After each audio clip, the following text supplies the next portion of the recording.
প্রায় ৪.৫ বছর পাসপোর্ট ছিল না সঙ্গীত শিল্পী আসিফ আকবরের কাছে। এজন্য অংশ নিতে পারেননি বিদেশের অসংখ্য কনসার্টে। আর তাই সে সময়ে নিজেকে ফিলিস্তিনিদের মতো মনে করতেন এই শিল্পী। বলেন, কিছু মানুষের জন্ম আর মৃত্যুই হয় ফেসবুকে। সম্প্রতি এক পডকাস্টে দীর্ঘ আলাপচারিতায় আসিফ আকবর বলেছেন নিজ জীবনের ভালো মন্দের নানা গল্প। বলেন, দেশের বাইরে তার কাজ থাকে বেশি, তার টাকা লিগ্যাল ওয়েতে দেশে আসে, আর তাই নিজেকে একজন লিভিং রেমিটেন্স ফাইটার মনে করেন তিনি। মানুষের সমালোচনা নিয়ে এই শিল্পী বলেন, মানুষ কি বলবে এটা মুখ্য বিষয় না, বরং কি পদচিহ্ন দুনিয়াতে রেখে যাচ্ছে, কি কাজ করেছে সেটি মৃত্যুর পর আলোচনা হবে।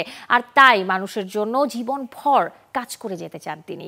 ২৭ বছরের ক্যারিয়ারে চলচ্চিত্রে ৬ থেকে ৭০০ গান গাওয়ার পাশাপাশি ৩,০০০-এর বেশি অডিও গানে কণ্ঠ দিয়েছেন আসিফ আকবর।